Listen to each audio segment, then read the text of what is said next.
Buenas tardes a todos y todas. Bienvenidas a un programa más de Voces y Facetas de la Edición, un programa hecho por los estudiantes de la Maestría en Estudios Editoriales del Instituto Caro y Cuervo. Gracias por acompañarnos una vez más. Hoy en un programa muy especial de cierre de semestre. Cerramos nuestra segunda temporada con broche de oro, con una persona que no solo admiro, sino que quiero mucho. Entonces me da mucha alegría poder cerrar este programa con Gabriela Roca. Ya vamos a hablar un poquitico de ello. Nos acompaña Nata González, escritora, José David García, diseñador de la maestría también. Gabriela Roca es comunicadora social, periodista con énfasis en gerencia, dirección de proyectos, gestión, coordinación, desarrollo y producción editorial. Cursa la maestría en gerencia de la innovación empresarial. Está en el último semestre en la Universidad Externado de Colombia. Actualmente es la directora del Fondo de Cultura Económica, nada más, nada menos, subsidiaria en Colombia. Tiene a su cargo las relaciones internacionales con la Casa Matriz y las filiales, la coordinación general de la librería del Centro Cultural Gabriel García Márquez y la librería Fernando del Paso en Medellín, el plan editorial 2021 de la subsidiaria, las estrategias gerenciales, los proyectos editoriales, comerciales, culturales e institucionales. Coordina las unidades de negocio definidas como librería y gestión institucional, cultura y comunicación. Define la participación y asistencia a ferias nacionales e internacionales, así como otros eventos y encuentros en el sector del libro. Estuvo vinculada por 15 años a la editorial colombiana Taller de Edición Roca como directora de proyectos editoriales, y allí nos conocimos. Gabriela, ¿cómo estás? Hola Juan Sebastián, ¿qué tal? Muy bien, muchas gracias y nuevamente gracias por la invitación. Javi, gracias a ti por aceptar. Yo empiezo la charla diciendo que estoy muy emocionado, muy emocionado porque Gabriela fue mi maestra, y ver desde la maestría también que todos esos vagos y fuertes conocimientos que logré hacer durante un recorrido los hice gracias a quien tenemos hoy en pantalla. Entonces, no solo por su gran trayectoria, sino por la amistad, me llena el corazón verte hoy, Gabriela. Gabriela, yo quisiera que empezáramos hablando un poco de cómo es tu recorrido para ser editora, cómo llegas a ser editora, en qué momento arrancas con Taller, en qué momento te llenas de esta pasión para llegar a este momento tan importante en el que te encuentras. Bueno, pues tú lo acabas de decir, ahí en la pregunta está la respuesta, es la pasión por el hacer de los libros, por la lectura y cómo inicié pues con un proyecto de familia en Taller de Edición Roca en 2005. Me uní al equipo editorial. Mi papá es Luis Roca, un editor colombiano de bastante trayectoria, que conformó con mi hermano inicialmente, mi hermano Juan Pablo Roca, la editorial.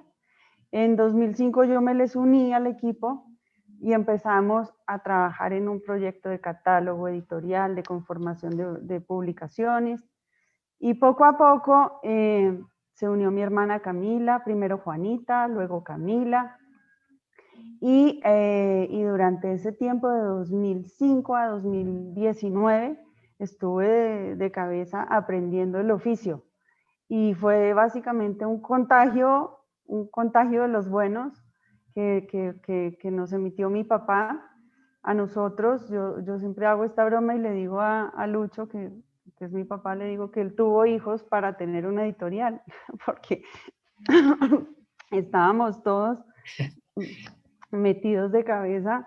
Ahí fue donde yo aprendí todo lo que sé, no solo de cómo hacer los libros y qué significa ser un editor, sino de toda una estructura de empresa, de organización. Y poco a poco pues he venido entendiendo, ahora que estoy en el Fondo de Cultura, entendiendo que lo mismo que hacíamos allá, Juan, se hace acá. solamente que hay una escala distinta, niño chiquito, problema chiquito, niño grande, problema grande, pero todo se asume dentro de la misma lógica de hacer las cosas bien, con cariño, con pasión. Gracias, Gabriel. Gabriela, hola, buenas tardes. Hola, José David.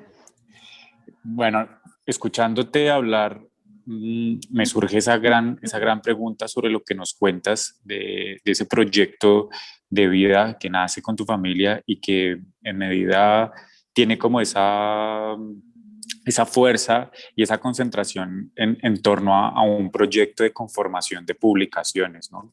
Entonces, eso me parece muy interesante y también es una de las preguntas que nos convoca y que creo que nosotros que somos editores en formación, pues tenemos todos los días y es cómo se construye un catálogo, o sea, o cuáles son esos lineamientos o qué se debe pensar, qué se debe contemplar, reflexionar acerca de emprender un proyecto de creación de catálogo. Perfecto. Lo primero es ver cómo se conforma un catálogo. Lo primero es entender el espíritu de la editorial a la que estás involucrada, ¿no? Si es una editorial comercial, pues su énfasis es sumas y restas, hacer una trazabilidad muy sencilla y los números te arrojan la respuesta. Entonces ahí te definen los títulos, la rentabilidad del negocio, la pertinencia del momento de coyuntura y esto es básicamente si es una editorial comercial. Si es una editorial, por ejemplo, independiente colombiana, pues en el caso mío, en Taller de Edición Roca, hacemos una selección mucho más cuidadosa también porque los recursos son más limitados. Entonces hay que hacer una selección muy asertiva de las obras que vamos a publicar. También tiene que ver con la ideología de la editorial. La ideología puede ser perfectamente comercial, como es el caso del primer ejemplo que puse. Pero en este caso, por ejemplo, en Fondo de Cultura, el Fondo de Cultura, para nadie es un secreto, es una editorial de izquierdas. En este momento, sobre todo por el énfasis que tiene el gobierno mexicano, un gobierno de izquierda, su presidente, nuestro director, y no solamente de la izquierda en el sentido de la ideología política, sino las ideas que acompañan la ideología, como generación, creación de lectores, bajar los precios al público de los libros, tener un acceso distinto y diferente, una relación diferente a la comercial que tienen otras editoriales. Entonces, desde la ideología como centro, corazón de pensamiento de la editorial, empiezan a definirse las líneas de su catálogo. Y el Fondo de Cultura, pues ha tenido, en el caso nuestro, desde 1934, que se creó la editorial en México, ha tenido unas líneas muy definidas y un cuidadoso ejercicio de la selección de los títulos. Y poco a poco bien, va cambiando también pues por la demanda del momento, de las décadas que han transcurrido y también de lo que queremos decir con nuestro catálogo. O sea, creo que la carta, la hoja de vida de cualquier editorial es su catálogo, cómo has conformado el catálogo. Gabriela, hola. En nuestra curiosidad como editores en formación, la verdad nos surge una pregunta y es, ¿alguna vez te ha pasado que lees un libro que te encanta o que encuentras un libro que desde tu visión como lectora es algo muy bueno, pero que no está en tu catálogo? ¿Qué haces en esos casos? ¿Qué pasa que no puede coincidir con lo que está en tu catálogo? ¿Qué haces en esos casos? Pues como lectora, digamos, como una apreciación personal de la lectura, pues obviamente uno adquiere el gusto por las lecturas y tiene sus afinidades, tiene sus complicidades con sus lecturas, ¿no? Entonces, como estamos en una posición de poder decidir qué se publica o no, uno mira la globalidad de la conformación del catálogo y dice, sí, veo que esta obra, por ejemplo, puede ir, la podemos involucrar en esta o esta otra línea editorial. Y cuando no, pues también yo le digo al equipo editorial, se refiere al autor, al creador, y le dice, no tenemos una línea que pueda, en la que veamos su libro, pero le recomendamos esta y esta otra editorial. Explore por estas otras líneas, porque seguramente los libros encuentran su camino. Primero encuentran a un creador con ideas, que se atreve a exponerlas en un texto y luego a presentárselas a las demás personas para ver si se animan a publicarlo.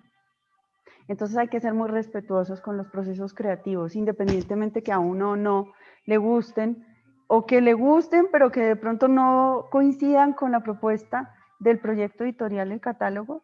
Es también ayudar a las personas a que encuentren el camino asertivo de su proyecto editorial.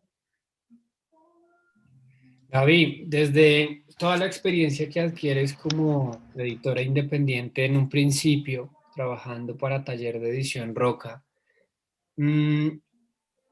¿cuál fue de estas ferias, un poco más anecdótico, pensando en cuál fue de estas ferias que te gozaste en realidad? Yo, cuando hablo con editores, siempre le tienen miedo a preguntar como las anécdotas de ferias y yo creo que eso es lo que construye al final. Irralde decía que a partir de él haber conocido todas las ferias independientes se hizo como editor.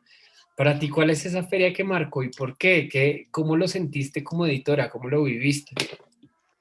La feria del libro de Oaxaca. ¿Por qué? Porque es una feria abierta. Es una feria que primero para el visitante no tiene costo el ingreso. Segundo, porque dialoga con la ciudad. Porque están involucrados desde los artesanos hasta la gastronomía, los señores con los carritos, pues la misma organización de la feria, los autores, se encuentra uno con otros editores. Entonces ahí sí realmente sentí la efervescencia de estar en una feria real. No importa el tamaño, de hecho es una feria pequeñita, pero con mucho prestigio, lo digo yo, pues porque la recuerdo con mucho cariño. La pasamos muy bien, se llegaron a niveles de discusión interesantes. No es solamente un evento ferial, por decirlo, como una puesta en escena, en la que se disponen los libros, los autores, los editores, las charlas, las mesas de discusión, sino que hay de verdad encuentros de incluso donde se generan nuevos proyectos. De las ferias que rescato, la Feria del Libro de Oaxaca. Por supuesto, la Feria del Libro de Bogotá. ¿Qué no me gusta de la Feria del Libro de Bogotá? Pues que le cobran el acceso a las personas, a los visitantes. Lo segundo que no me gusta es que es demasiado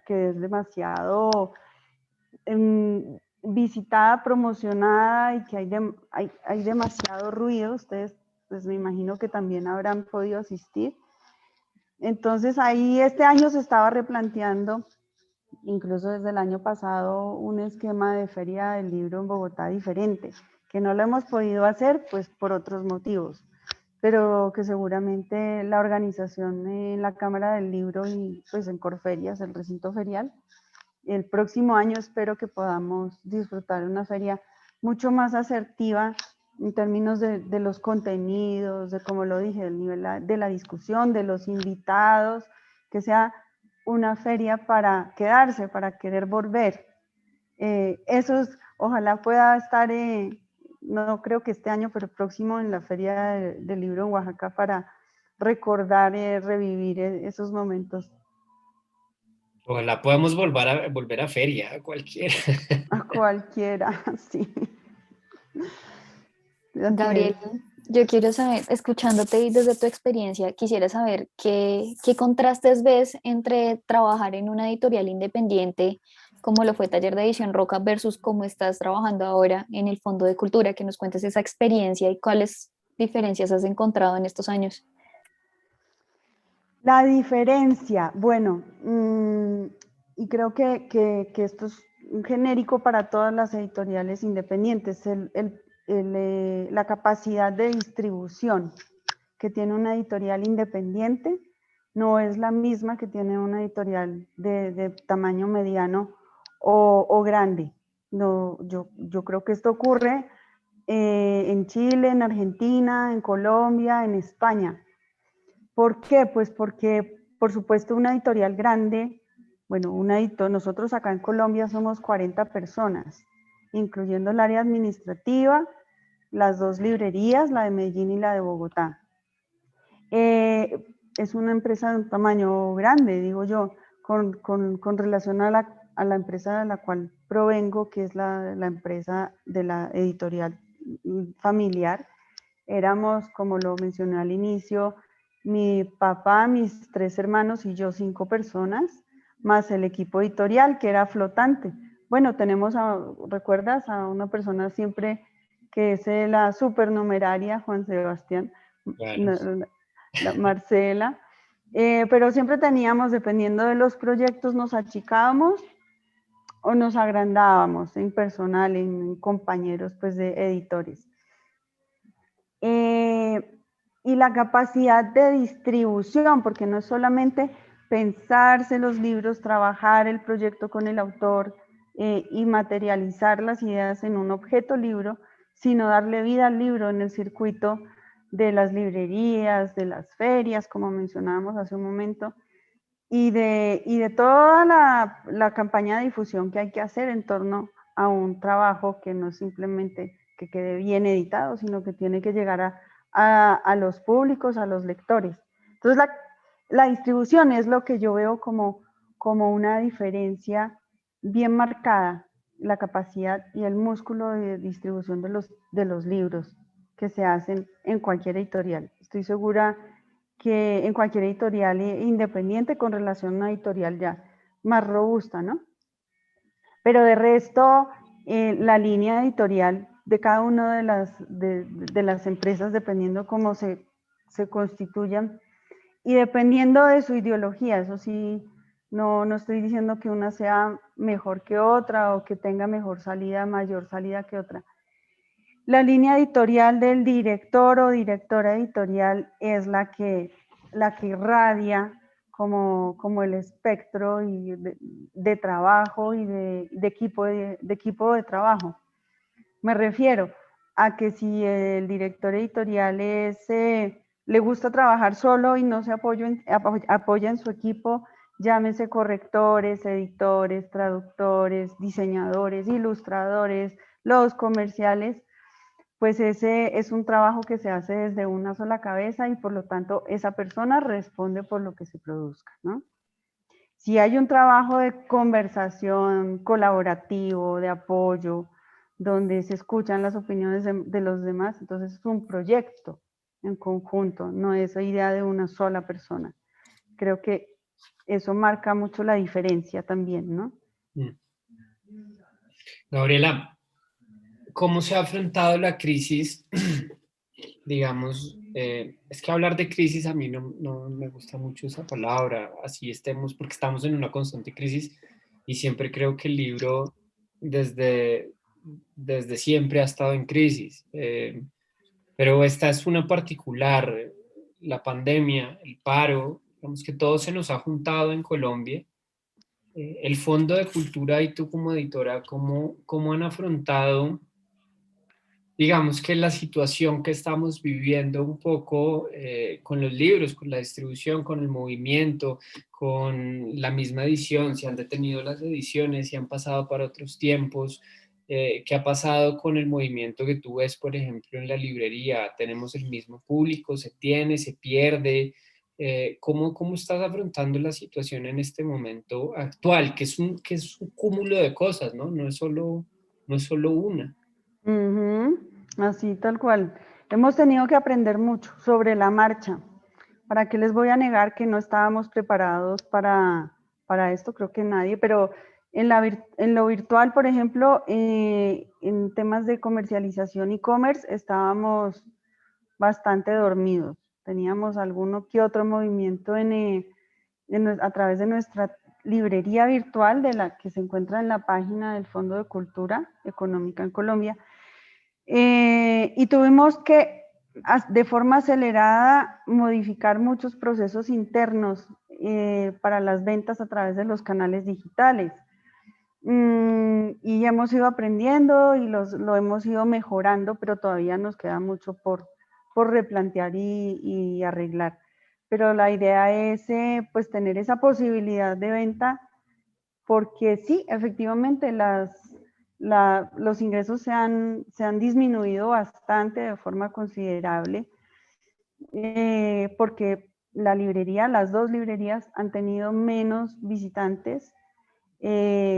También pues la participación en ferias, que es una oportunidad, ustedes lo saben, para el sector del libro, la participación, la oferta, el encuentro, pues ha sido cero, por lo menos en la presencialidad.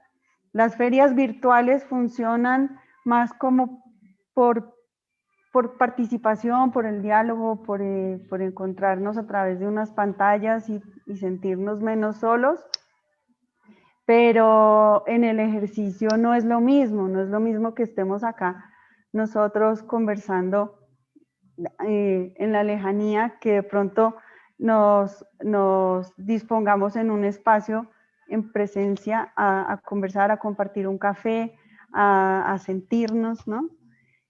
Hemos aprendido que nos toca inventarnos nuevas formas de distribución, entonces hemos llegado a los canales de distribución no convencionales, por ejemplo, que no son las librerías, sino buscar nichos en términos de mercado, nichos de mercado distintos. Por ejemplo, a jardines infantiles, ir y montar unos stands por temporadas cortas, acompañados con promoción de lectura, porque no es solamente vender el libro y que sea una transacción fría. Entonces hemos intentado encontrar mecanismos distintos a disponer una gran librería como es la que tenemos acá abajo, o la librería Fernando del Paso en Medellín, y buscar unas nuevas oportunidades de encuentro de los lectores y sus libros. El fin de semana pasado, por ejemplo, estuvimos en un evento en una casa de reinsertados. Eran jóvenes, todos en su mayoría, y nosotros tenemos una colección que se llama De las Nuevas Apuestas de la Casa Matriz en México. La colección se llama Vientos del Pueblo. Vientos del Pueblo es una colección hiper popular, con tirajes, por ejemplo, de 40,000 ejemplares, a precios que oscilan entre los 5,000 y 3,800 pesos la unidad, con lo cual se intenta captar nuevos lectores y engancharlos a través de temas atractivos, con diferentes escritores, cronistas, historiadores, ilustradores. Entonces, sabíamos que teníamos que asistir por la naturaleza de la colección a este evento y nos llevamos una gran sorpresa. Pues sí, se hizo una buena venta de libros que, por ejemplo, de estos ejemplares que en las librerías casi pasan desapercibidos. Acá vienen a la librería o a la librería de Medellín a buscar otro tipo de libros, de publicaciones, y este no. Entonces también se trata como de perfilar nuestras colecciones a los eventos, diferentes eventos que ocurran, que puedan suceder. Tratamos de buscarlos más que nos vengan a buscar a nosotros. Ha sido un poco un ejercicio de creatividad, sin desespero, por supuesto, porque no se trata de eso, pero sí como de ser más creativos, de cómo hacemos llegar los libros del Fondo de Cultura a manos de los lectores. En ese sentido, pues hemos aprendido y creo que estos aprendizajes toca implementarlos a lo largo del año, y esperemos que sea así, que sigan existiendo esos espacios. Gabriela, sí, justo estaba pensando mucho en eso y era una pregunta que te quería hacer. Era claro, como nos hablabas de que hay una propuesta de proyecto editorial muy clara dentro del fondo, ¿no? Que obviamente hay una línea editorial. Claro, como esta coyuntura empieza a a conducirnos a buscar distintas maneras de acercarnos pues a esos lectores. Y quería preguntarte un poco como frente a ese reto o esa estrategia de buscar nuevos nichos de mercado, cómo el fondo apuesta como a una bibliodiversidad, ¿no? Como a ver que si de pronto hay ciertas colecciones que les va bien, que tienen como más acogida, como de pronto incorporar nuevos títulos o buscar nuevos tan como complemento y llegar al lector de otras maneras. ¿Cuál es un poco la estrategia que en medida el fondo piensa para incorporar estos nuevos títulos a futuro y poder como ampliar y llegar a esa bibliodiversidad? Uh-huh. Bueno, pues ustedes saben que el Fondo de Cultura es una editorial iberoamericana, que estamos en los diferentes países en los que tiene presencia. Bueno, para los que no saben, el Fondo de Cultura Económica es una editorial del Estado mexicano, de origen mexicano desde 1934, con la inventiva de Daniel Cosío Villegas, en el que se le ocurrió que México en ese momento, imagínense, 1934, necesitaba una editorial diferente para promover las ideas, precisamente las ideas políticas, ideológicas de ese momento. Estamos involucrados en momentos de cambio de todos nuestros países. Por ejemplo, tenemos desde Estados Unidos hay una subsidiaria en San Diego. Bajamos pues en Casa Matriz, que es México, que es demasiado grande. Ahí contamos con 104 librerías. Seguimos bajando por el continente y está Guatemala con una librería. Luego seguimos nosotros, aparece Ecuador, Perú, Chile, Argentina, y luego pasamos a Madrid, en España. Somos todos, trabajamos como un nudo, involucrados en fuentes de opinión, reflexión y debates. Estamos todo el tiempo en permanente discusión de lo que está pasando en Colombia, por ejemplo. Ellos en México se afectan mucho por lo que está sucediendo en Colombia, no solamente por la baja de las ventas, sino cuál es la reflexión, cuál es el debate que se está dando. También somos una organización de fomento a la lectura que promueve, anima y organiza diferentes eventos de lectura, virtuales, presenciales, en fin. Nuestra prioridad, por supuesto, tiene que ser un negocio, una empresa sostenible, pero nuestra prioridad es la creación de lectores. Pensando en tu pregunta, la idea principal de esta administración, de nuestra dirección general y que irradia a los demás países, es penetrar sectores más populares, dar acceso al libro, pero no solamente disponiendo los libros, sino haciendo ediciones también de bajo costo que redunden en un bajo precio. Entonces, por eso nosotros hacemos, en este momento estamos trabajando mucho en esta colección que les comenté, que es Vientos del Pueblo, y la otra, la colección popular, que seguramente si no la conocen, pues van a encontrar una sorpresa porque es una colección que ha dado un cambio profundo con la incorporación de nuevos géneros y temáticas que buscan cautivar lectores, sobre todo lectores jóvenes. ¿Y cómo? Pues disponiendo los precios de forma que los jóvenes se animen a comprar los libros, que olviden las fotocopias, o por supuesto que lean de forma digital, pero que aborden obras originales. Entonces, acá, por ejemplo, en la colección popular, hay títulos de ciencia ficción, cuando al Fondo de Cultura Económica, que ha sido tradicionalmente una editorial pues con énfasis muy académico, con sus colecciones de historia, filosofía, ciencia política, se le había ocurrido editar ciencia ficción o novela policíaca, fantasía o nuevo periodismo o poesía, ¿no? La poesía que también ha estado muy abandonada pues en general por las diferentes editoriales. Nosotros exploramos esas temáticas para también acercar a los públicos. Entonces, no solamente queremos hacer un negocio rentable, sino queremos propiciar la discusión, el diálogo y que nos tengan en cuenta los lectores. ¿Para qué? Pues para que circulen las ideas, para que nos entendamos mejor, para ser más empáticos con los demás. No sé si con esto respondo a tu pregunta. Sí, sí, y me parece muy chévere precisamente porque hay como una idea pues de aproximarse más al lector precisamente desde esos mismos intereses como que las personas pueden tener.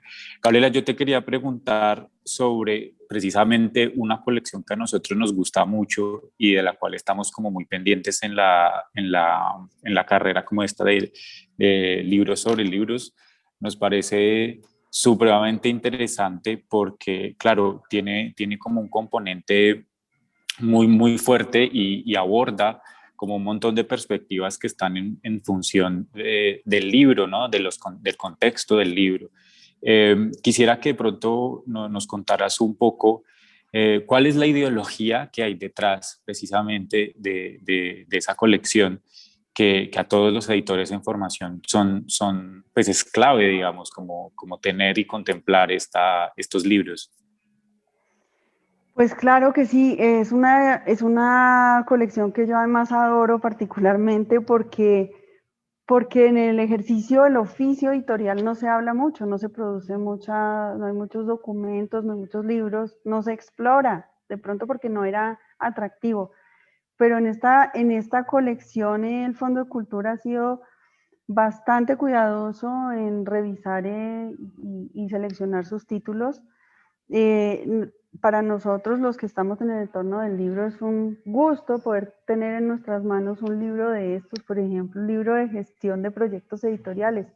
¿A quién le interesa? Pues a nosotros que hacemos libros, que vivimos de los libros, que nos interesa ser muy honestos en el quehacer de nuestro oficio. Entonces, permanentemente, sobre todo la Casa Matriz, está publicando obras muy actuales, al entorno incluso que estamos viviendo en este momento del mundo editorial, de cómo reflexionar acerca del oficio editorial y las partes involucradas a la cadena de la producción del libro, desde los traductores, los ilustradores, la tipografía, ustedes conocen la comercialización de libros digitales, la comercialización en espacios convencionales, la pertinencia o no de asistir a ferias internacionales o regionales. Esto es ustedes lo saben porque conocen los libros, es un bocadillo para nosotros, los que estamos involucrados en la cadena del libro.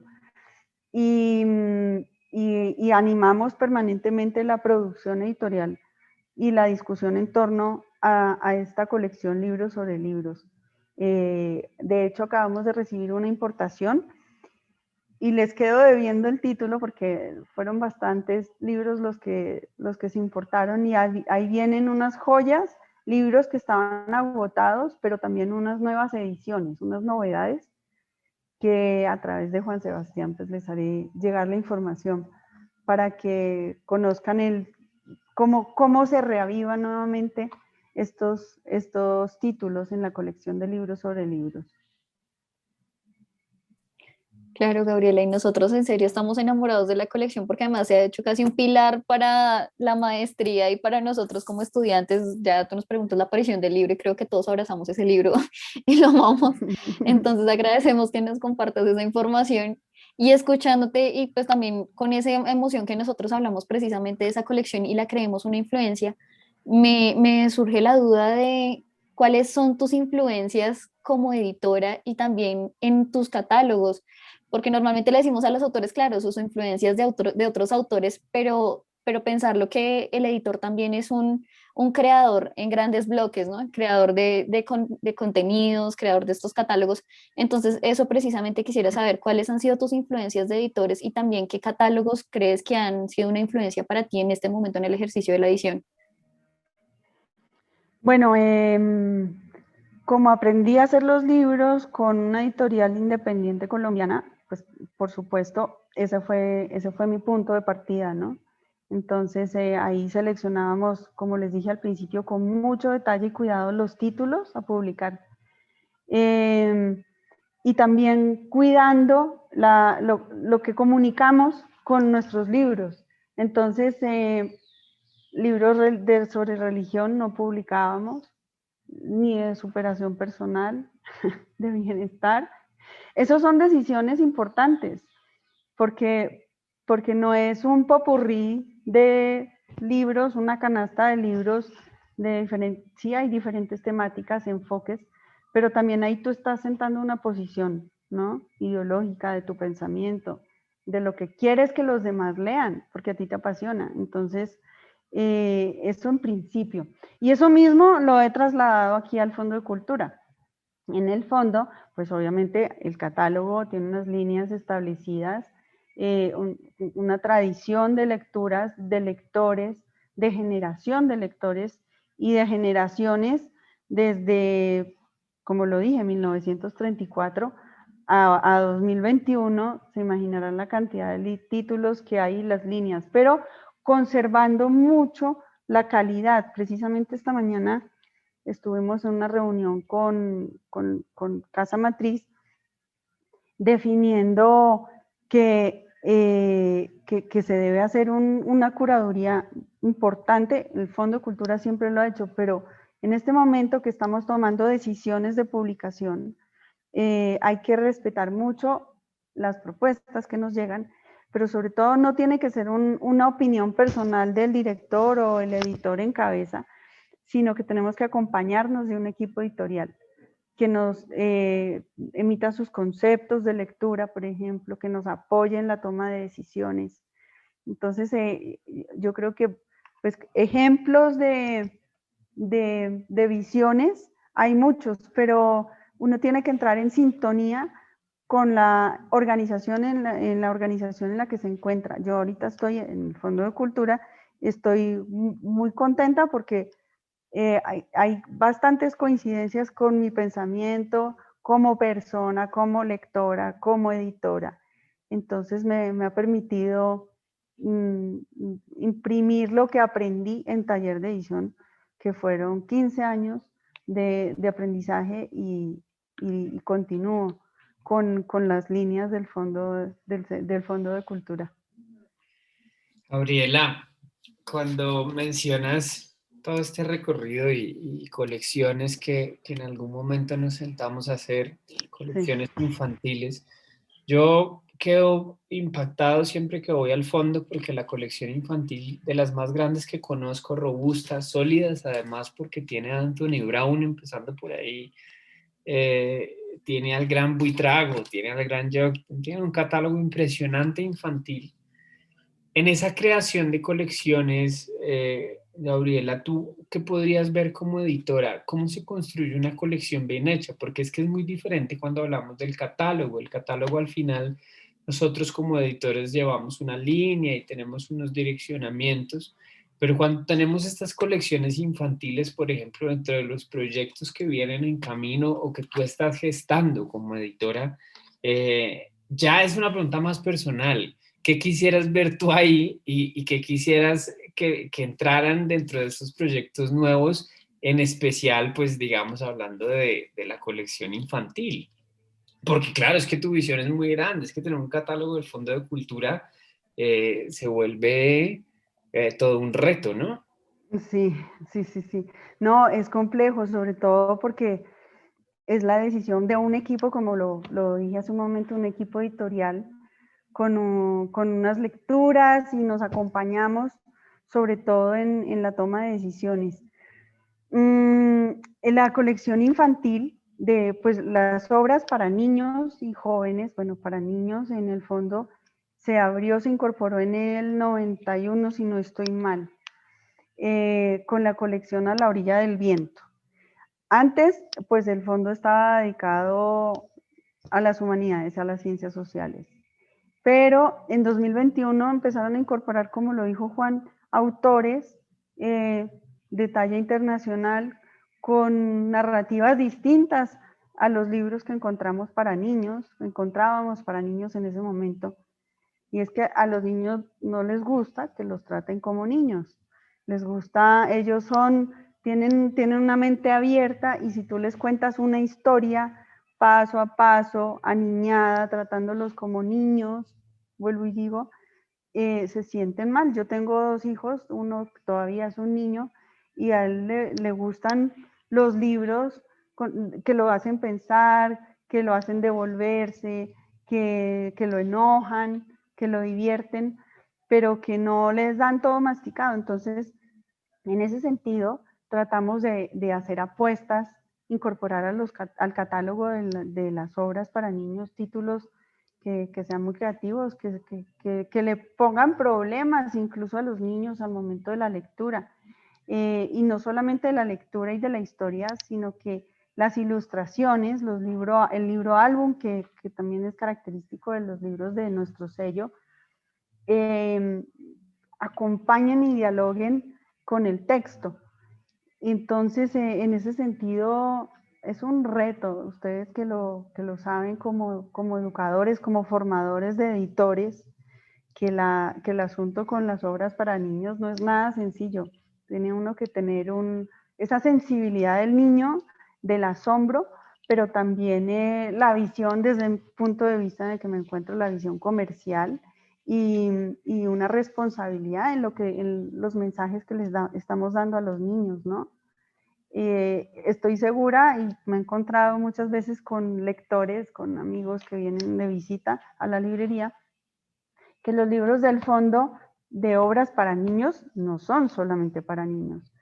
No, hay un libro bellísimo de Anthony Brown que se llama Voces en el Parque, no sé si lo conocen, que es tiene una narrativa, unos tiempos loquísimos que de verdad te ponen en problemas, y que si tú lo revisas y lo lees, pueden ser hasta producto de análisis sociológico, de espacio, de tiempo, de múltiples situaciones que pasan, que no es una historia lineal. Y así tenemos, pues, nosotros como editores la responsabilidad de cuidar y dar la talla con esos libros, para no ir a incorporar de pronto un libro bonito con una cierta sensibilidad, pero que no tienen mayor aporte a nuestro catálogo. Entonces, en ese sentido, hay que cuidar mucho lo que se publica. Es de lo más difícil, si les digo. Gabriela, es impresionante esa emoción que además nos llega a nosotros verte hablar de este catálogo de literatura infantil. Creo que a todos nos emocionamos cuando empezaste a hablar de estos catálogos, y además es ver reflejado en la cara de un editor ese amor por los libros, y es lo que nos conduce a estar acá precisamente hablando de libros. Y quisiera saber también si hay algún libro que en ese proceso de edición tú recuerdes especialmente, no sé, un autor o un proceso que digas que quieras compartir con nosotros de tu experiencia. De mi experiencia como editora, ¿cierto? Sí, en No general. directamente con... Uy, a ver, me lo pones difícil, porque es que cada libro es un universo, una historia, un viaje, ¿no? Entonces, cuando desde el ejercicio editorial estamos acompañando a un autor a lograr su obra, su libro, hay empatías, o digamos, tiene que ver mucho como con esa hermandad que existe, y ese matrimonio que se genera entre el autor y el editor. Entonces, déjenme pensar, de los que hicimos en Taller de Edición Roca, que son básicamente los que recuerdo con mucho cariño, y que se conserva una amistad con los autores. Juan Sebastián lo sabe. un libro que hicimos para una holandesa víctima del holocausto nazi, Nanette Blitz. ¿Recuerdas, Juan? Tú Sí, claro, estabas ahí. claro, claro. Es su testimonio de cómo se salvó. Ella era compañera de Ana Frank en el Liceo Judío. Y es su testimonio de cómo se salvó, cómo todavía vive, creo que todavía vive en Brasil, de esta tragedia, pues, de la humanidad. Y ella vino invitada precisamente a la Feria del Libro. Ahí tuvimos una relación muy bonita porque estaba muy agradecida, no se imaginaba que en Colombia despertara interés su testimonio. Era una señora mayor, vino acompañada de su esposo también muy mayor, pero era esa ternura y además uno encontrarse con semejante personaje que había atravesado la historia de la humanidad y que estaba ahí viva. Y que además tuvo toda la fortaleza de contar ese episodio de su vida que lo superó, pero pues que la marcó seguramente y que nos marcó a todos. Es eso, el encuentro. Yo creo que la satisfacción de cada edición y de cada editor es la satisfacción de ver la cara y la gratitud de los autores. No sé si a ustedes les ha pasado en el ejercicio editorial, pero uno siempre sale de la imprenta con la primera copia y lo primero que quiere hacer es ir a encontrarse con el autor y entregárselo en sus manos para verle la cara, no para encontrarle errores, porque a veces siempre aparecen, pero sí para ver qué dice, cuál es su pasión por entender que ya todo lo que él se pensó, se escribió, se trasnochó, le dimos vuelta en el proceso editorial, cómo reacciona ante ya la lanzaste, ya tienes 1000 copias, 2000 copias de tu libro, ¿y ahora qué? Eso creo que es la mejor parte, independientemente de la obra. Yo creo que eso es lo que me da más gratificación, es encontrarme con el autor y con su obra publicada. Gabriela, ya para empezar a cerrar un poquito, yo siempre tengo una pregunta que hago en general a los editores y las editoras, y es esa definición que poco hemos conseguido teóricamente. Pero para ti, ¿qué es ser editor? ¿Y qué es ser editor sobre todo en Colombia? Pues ser editor es tener la pasión por los libros, por la lectura, por supuesto, porque el libro no lo vemos como un objeto, sino como un artefacto lleno de contenidos que te abre un universo, una historia, que te puede cambiar el pensamiento. Y un editor es alguien que acompaña al autor, porque claramente no somos creadores, somos creadores de un objeto, de un libro, por supuesto con una sensibilidad muy particular, que es llevar de la mano al autor para que su publicación salga de la mejor manera posible, no la mejor ni la más exitosa, porque eso no existe. Y es eso, es un compañero de diálogo, de peleas, de felicidades, por supuesto, en el proceso editorial. Y además es tratar de controlar todos los procesos, desde la creación hasta cuando el autor está cerrando su manuscrito, pero en la edición también, y estar involucrado con la corrección de estilo. Si bien no lo hace uno, pues hay que también establecer ahí unos parámetros. En el diseño editorial tienes que tener un gusto estético de la propuesta gráfica de cada página, y hasta untarte las manos de tinta y cargar cajas en las ferias del libro. Eso es ser un editor, y tener el gusto, la satisfacción de hacer llegar los libros a las manos de las personas, niños, medianos, grandes, viejos, todos. Eso, yo creo que así defino yo un editor. ¿Y qué es ser un editor en Colombia? Pues todo lo anterior, es ponerse ¿cómo se llaman? Las rodilleras pues no solamente las rodilleras, porque no es un trabajo sacrificado, les digo, yo tengo muchas satisfacciones con este proyecto de vida que les digo, les repito, partió de un contagio, una iniciativa familiar, y le agradezco pues a Lucho por habernos sembrado esta semillita. Y es querer estar involucrado en todas las etapas del libro. Un editor también acompaña a su autor, ya lo había dicho. Entonces es ser cómplice en los eventos, es sentarse a tomar un café, es pensarse un nuevo proyecto, es animarlos a seguir escribiendo.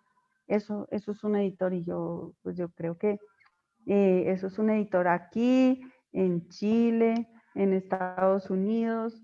Depende, ¿no? de la organización a la que estés involucrada. Hay editores que les piden resultados, ¿no? 20 publicaciones al mes, 5 resultados al mes.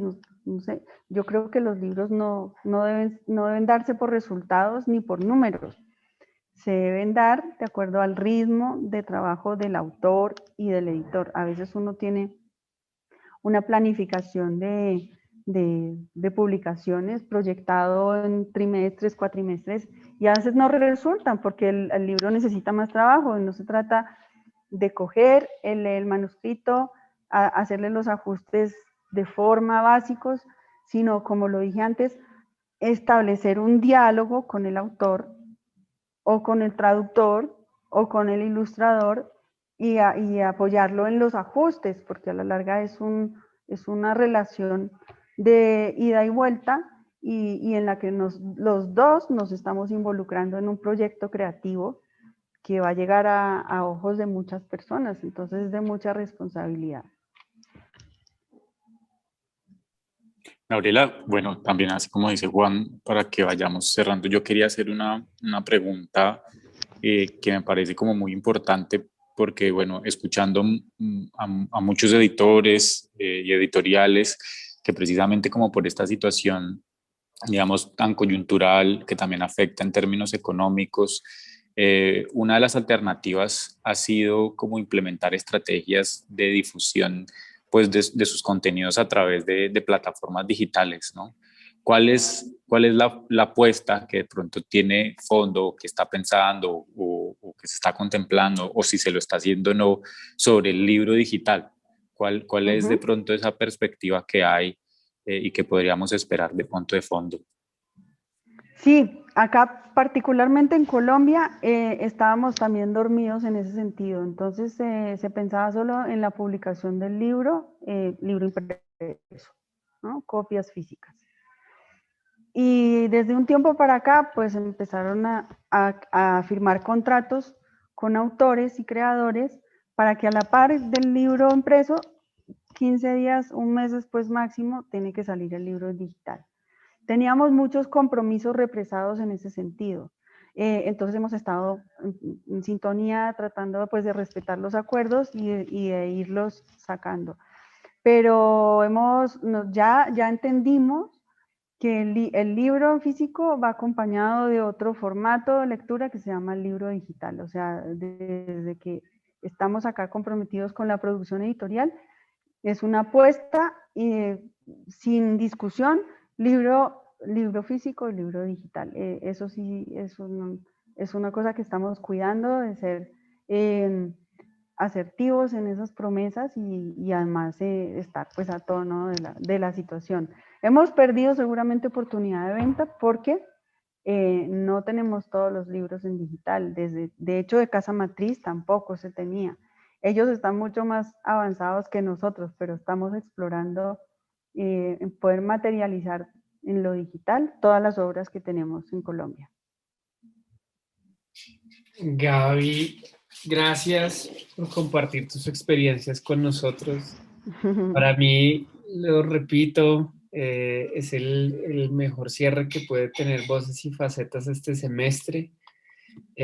Conocer tu experiencia, caminar contigo como una trayectoria que viene de Taller de Edición Roca, y ahorita estás en el Fondo de Cultura Económica, era muy importante oír como la percepción que tienes alrededor del sector editorial.